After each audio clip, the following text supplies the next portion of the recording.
Burning Point. Hello and welcome to the show with me, Katerina Kudashkina. Speaking at an annual press conference Thursday, Russian President Vladimir Putin focused on the state of the national economy. He acknowledged that, and I quote, "We have failed to achieve many of the things that were planned and that needed to be done to diversify the economy over the past 20 years. But he still maintained that the current difficult situation was obviously provoked primarily by external factors. The external factors identified in the president's address were falling oil prices and Western sanctions over Ukraine. We are now taking a closer look at the problem, together with our guest speaker Christoph Horstel, Managing Director of Horstel Networks Government and Business Consulting in Germany. In my viewpoint, there are 4 of 5 multi-criminal, global, mafia-structured corporate cartels, and 4 of them actually are now busying themselves against Russia. The main driving force is the most powerful cartel, and that's the financial mafia.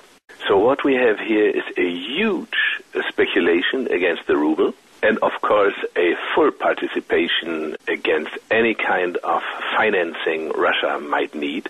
So this leads to the issue of the idea of a bank being founded by the BRICS countries, by members of the Shanghai Cooperation Organization and others, to set it up against the Western-dominated World Bank, a very wise and clever step. Now we see that, for example, in Ukraine, we have the energy mafia at work.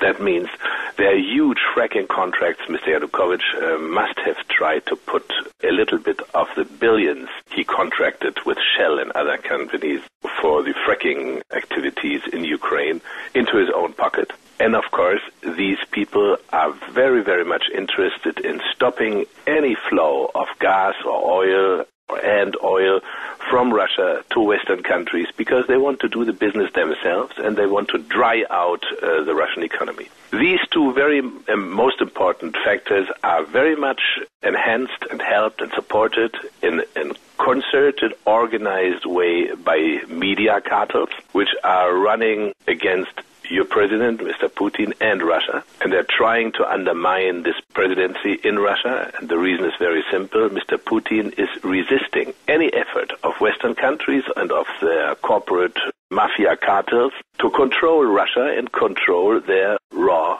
materials, oil and gas. Of course, the financial mafia, which is overstretched and has created a huge, completely incredible to insiders how huge this already is, a financial bubble. In order to let this bubble survive a little longer and keep the bonus payments running and the wonderful multi-million, sometimes more than $100 million per year for the top bankers running, they need a more real background for this kind of financial bubble, and the control of the Russian oil and gas fields would be just coming in handy. So they are trying their level best to, in fact, undermine the elected government in Russia, and they do this very strongly and announcedly so since the re-election of President Putin. Very interesting. I heard that in Berlin this is the situation, and they said, should Mr. Putin make it back to the presidency, there will be trouble. That was a promise. And I knew that these people were dangerous. I immediately informed my Russian friends that this is the situation here, and this is exactly what has happened. So right now I see what they are trying to do. They're trying, for example, in Germany to, push into line, to reshuffle completely, kick out the leaders of the 2 most important peace-oriented, Russia-friendly organizations, Petersburg Dialogue, founded by President Putin and our German Chancellor Schröder, and the German-Russian Forum, with a long, very good tradition of friendship, cooperation, and also, friendly criticism of Russia, which is possible, which is necessary sometimes. And of course we have Russian criticism of Germany, which is very good and very helpful among good friends. But what Mrs. Merkel obviously has in mind is something like, criticizing to death.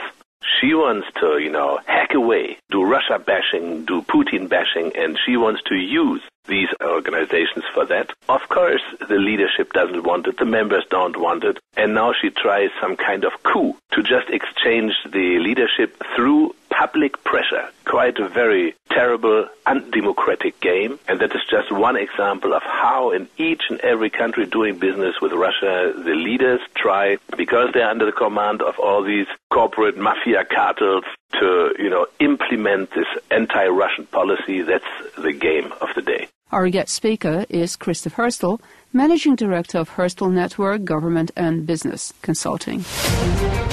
Burning Point. So, do I get it right that you actually pointed to financial mafia, energy mafia, media mafia, Media mafia, and number 4 would be the arms industry. Oh. Because what we have here, by creating, the terror of Mr. Putin and the terror of Russia and how Russia is so aggressive that they insist on, salvaging the Crimean people from the aggression of the Kiev Nazis. So how could Russia do this? So, of course, we need more arms, and this is what they are doing. And just today we got the news that the U.S. conceded, yes, we are doing many more spy missions in the air against Russia. Yes, we are bringing lots of material, tanks, artillery, and so on, cruise missiles to the Russian border. So they admittedly, beef up the military sector. And who's earning? Well, as far as I understand it, it's the arms industry earning. And they are in line, these cartels sit at tables together. They concentrate on this. This can be read and verified in the official U.S. Army Strategy Joint Vision 2020, where all these activities can be streamlined, including the media, including even NGOs, So what Mrs. Merkel is doing in Germany is very much in line with this U.S. Army originating vision paper. So, Mr. Horstel, but to implement those policies, as far as I understand it, these 4 mafias need certain instruments. What are the instruments they're using? All kinds of organizations with a very long standing of implementation of policies. We just point out one thing. There has never been in American history an administration like that of the Nobel Peace Prize laureate Barack Obama, with such a strong presence of one global bank, Goldman Sachs. Never before. There has never been before such a strong presence of leading bankers in leading positions of an administration. Both these cases. That is just one point. But then we have all these usual, suspects, Council on Foreign Relations, CFR, Trilateral Commission, you name it, we have it. Think tanks are very much in the game, some more, some less. If they're more conservative, they're more hardline. If they're a bit more to the democratic field, they are not so hardline. Right now we face a very interesting situation that Barack Obama is in fact not very happy about further sanctions, but Congress is doing that for him. So there's a whole of, interior bickering in the U.S. going on about that, very much as in Germany, of course. Then Obama tries to use his influence on the Europeans so that they take part of the burden and the blame for further sanctions, but in fact he is being pushed. It's not him, as we understand, ruling America. It's these corporate cartels ruling America since its very existence. We can read American history to make that clear as a history of the political sector to fight off the power-greedy financial sector. And already in 1913, under the presidency of Mr. Wilson, they failed. And the, federal bank was given into the private banking hands. That was the downfall of any chance of the political sector ever to regain controlling influence over politics in the U.S. This is Burning Point. We are taking a closer look at the external factors influencing economic situation in Russia. Our guest speaker is Christoph Horstel, Managing Director of Horstel Network, Government and Business Consulting. Do they have a lot of their supporters or their, if you wish, agents in Russia? Good question in both terms. Yes, they do have supporters. There are parts of the business society and other parts who are susceptible to this kind of influence. And yes, they have agents. These are the hundreds, more than 600 NGOs, so-called NGOs, which is of course a lie in itself. These NGOs are all more or less fed with government money, and many of them are indulging into anti-government activities, and they're even proud of it. I talked to some of them. They are so proud and they're so convinced that they're doing something good for democracy, and some, I understand, are even too stupid to really know what they are really doing, so they are blindly following orders.